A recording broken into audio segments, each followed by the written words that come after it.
ನಗರದಲ್ಲಿ ನಡೆದ ಕೆಡಿಪಿ ಸಭೆಯಲ್ಲಿ ಅರಣ್ಯ ಇಲಾಖೆಯ ಡಿಎಫ್ಒ ಅವರು ಜನಪ್ರತಿನಿಧಿಗಳಿಗೆ ತಪ್ಪು ಮಾಹಿತಿ ನೀಡುತ್ತಿದ್ದಾರೆ ಅಂತ ಆರೋಪಿಸಿ ತಾಲೂಕಿನ ಕಸಬಾ ಹೋಬಳಿ ಕೇತಗಾನಹಳ್ಳಿ ಗ್ರಾಮದ ರೈತರು ತೀವ್ರ ಆಕ್ರೋಶ ಹೊರಹಾಕಿದ್ದಾರೆ. ತಮ್ಮ ಜಮೀನುಗಳಲ್ಲಿ ಬೆಳೆದಿದ್ದ ಲಕ್ಷಾಂತರ ರೂಪಾಯಿ ಮೌಲ್ಯದ ಬೆಳೆಗಳನ್ನು ಜೆಸಿಬಿ ಮೂಲಕ ನಾಶಪಡಿಸಿರುವ ಅರಣ್ಯ ಇಲಾಖೆಯ ಕ್ರಮವನ್ನು ಖಂಡಿಸಿ ರೈತರು ಪತ್ರಿಕಾಗೋಷ್ಠಿ ನಡೆಸಿದರು. ಅರಣ್ಯ ಇಲಾಖಾ ಅಧಿಕಾರಿಗಳು ಬೆಳೆ ನಾಶಪಡಿಸಿದ ಜಮೀನುಗಳಿಗೆ ಪತ್ರಕರ್ತರನ್ನ ಕರೆದೊಯ್ಯಲು ಡಿಎಫ್ಒ ನೀಡಿದ ಹೇಳಿಕೆ ಸಂಪೂರ್ಣ ಸುಳ್ಳು. ಈಗಿರುವ ಮಾವಿನ ಗಿಡಗಳು ಇಲಾಖೆಯದ್ದಲ್ಲ, ರೈತರದ್ದು ಅಂತ ಗ್ರಾಮಸ್ಥರು ಸ್ಪಷ್ಟಪಡಿಸಿದರು. ನ್ಯಾಯಾಲಯದ ಆದೇಶವಿದ್ರೂ ಅದನ್ನು ಲೆಕ್ಕಿಸದೆ ಅಧಿಕಾರಿಗಳು ರೈತರಿಗೆ ಕಿರಿಕಿರಿ ನೀಡುತ್ತಿದ್ದಾರೆ.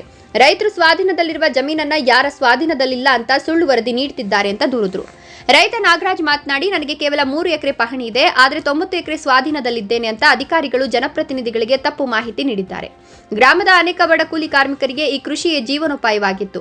ಈಗ ಅರಣ್ಯ ಇಲಾಖೆ ನಮ್ಮ ಹೊಟ್ಟೆ ಮೇಲೆ ಹೊಡಿತಿದೆ ಅಂತ ಅಳಲು ತೋಡ್ಕೊಂಡ್ರು. ಅರಣ್ಯ ಇಲಾಖೆಯವರು ಕೂಡಲೇ ನ್ಯಾಯಾಲಯದ ಆದೇಶವನ್ನು ಪಾಲಿಸಬೇಕು, ರೈತರ ಸ್ವಾಧೀನಕ್ಕೆ ತೊಂದರೆ ನೀಡಬಾರದು.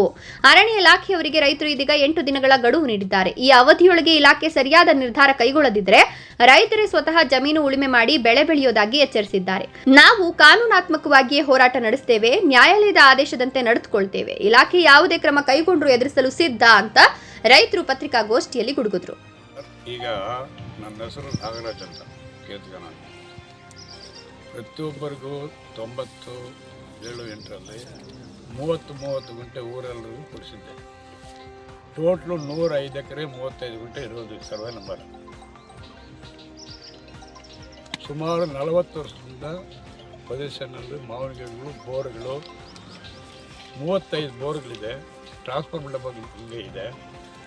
ರೋಡೆಲ್ಲ ಇದು ಮಾಡಿದ್ರು. ನೈಟ್ 11 ಗಂಟೆಗೆ ಬಂದು ಇದು ಮಾಡಿದ್ರು. ಬಂದು ಮಾಡಿದ್ರೆ 100 ಜನ ಪೊಲೀಸು, 100 ಜನ ಫಾರೆಸ್ಟು ನಮ್ಮ ಊರಿಂದ ಆಚೆನೇ ಬೀಳಿಲ್ಲ. ಮತ್ತು ಹೈಕೋರ್ಟ್ಗೆ ಹೋದ್ರು. ಹೈಕೋರ್ಟಲ್ಲಿ ನಮಗೆ ಬೆಳೆ ಮಾಡಿಕೊಳ್ಳೋಕ್ಕೆ ಹಾಳು ಮಾಡಿ ಮತ್ತೆ ಇನ್ನೂ ಕೆಲವರು ಹೋದರು. 12 ಜನಕ್ಕೆ ಹೋದ್ರು. 12 ಜನಕ್ಕೆ ಈ ಥರ ಇದೆ, ನಾವು ಪೊಸಿಷನ್ಗೆ ಹೋಗಬೇಕು ಅಂತ ಪೊಲೀಸವ್ರು ಕೇಳ್ಕೊಂಡ್ರೆ ಅವ್ರಿಗೆ ಆನ್ಸರ್ ಇಲ್ಲ. ಫಾರೆಸ್ಟು ನೆನ್ನೆ ಎಲ್ಲ ಮೊನ್ನೆ ಕೆಡಿಪಿ ಮೀಟಿಂಗಲ್ಲಿ ಉಸ್ತುವಾರಿ ಸಚಿವರು, ಜಿಲ್ಲೆ ಎಲ್ಲ ಶಾಸಕರು ಸೇರಿ ಮಾತಾಡಿದ್ರು. ಇಲ್ಲ ಅವ್ರಿಗಾಗಿಲ್ಲ, ಕೊಟ್ಟಾಡು, ನಾವು ಪೊಸಿಷನ್ ಇದ್ದೀವಿ, ಅವರೆಲ್ಲ ಇರೋದು ಅಂತ ಮಾತಾಡಿದ್ರು. ನನಗೆ 3 ಎಕರೆ ಪಾಣಿ ಇದೆಯಂತೆ, 90 ಎಕರೆ ಪೊಸಿಷನ್ನಲ್ಲಿದ್ದೇನೆ ತಾನೆ, ಒತ್ತುವರಿ ಮಾಡಿದ್ದಾನೆ ಅಂತ. 90 ಎಕರೆ ಒಂದು IPS ಆಫೀಸರ್ ಮಾತಾ ಇನ್ನು ಯೋಚನೆ ಮಾಡಿ. ಒಬ್ಬ ರೈತರಾಗಿ ನಾವು ಇಷ್ಟು ಕಷ್ಟ ಬಿದ್ದಿದ್ದೀವಿ. ಕೆಲವರು ಎಲ್ಲ ಕೂಲಿಗೆ ಹೋಗ್ತಾ ಇದ್ದಾರೆ. ಇಲ್ಲಿ ನಮ್ಮ ಗ್ರಾಮಕ್ಕೆ ಆಟೋಗಳು, ಟೆಂಪೋಗಳಲ್ಲಿ ಸುಮಾರು 1000 ಜನ ಬಡವರು ಬರ್ತಾಯಿದ್ರು ಕೂಲಿಗೆ. ಎಲ್ಲ ಬಾಯಲ್ಲಿ ಮಣ್ಣಾಗುತ್ತೆ. ಮಣ್ಣಾಗ್ಬಿಟ್ಟು ಇವತ್ತು ಸರ್ಕಾರ ಆಗಲಿ, ಫಾರೆಸ್ಟ್ ಡಿಪಾರ್ಟ್ಮೆಂಟ್ ಆಗಲಿ, ಹೈಕೋರ್ಟ್ ಆರ್ಡ್ಗೆ ಮರ್ಯಾದೆ ಕೊಡಲಿಲ್ಲ ಅಂತ ನಾವೇನು ಮಾಡೋದು? ಯೋಚನೆ ಮಾಡಿ. ಫಾರೆಸ್ಟ್ ಡಿಪಾರ್ಟ್ಮೆಂಟ್ ಹೈಕೋರ್ಟ್ನೂ ಹೋಗ್ಬಿಟ್ಟು ಜೆಸಿಬಿ ತಳ್ಳಿಬಿಟ್ರೆ ಚೆನ್ನಾಗಿರುತ್ತಲ್ಲ. ಇನ್ನು ಕೋರ್ಟ್ ಏನಕ್ಕಿರೋದು? ಎಲ್ಲ ಶಾಸಕರಿಗೂ ಜವಾಬು ಹೇಳ್ತಾಳೆ ಎಮ್ನ.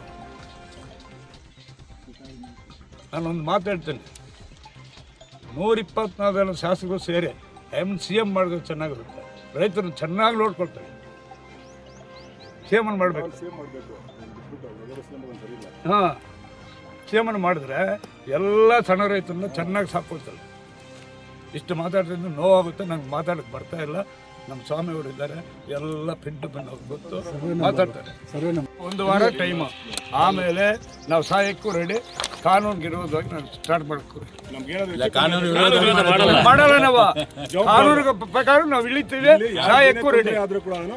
ಏನಕ್ಕೆ ಬದುಕಬೇಕು ನಾವು?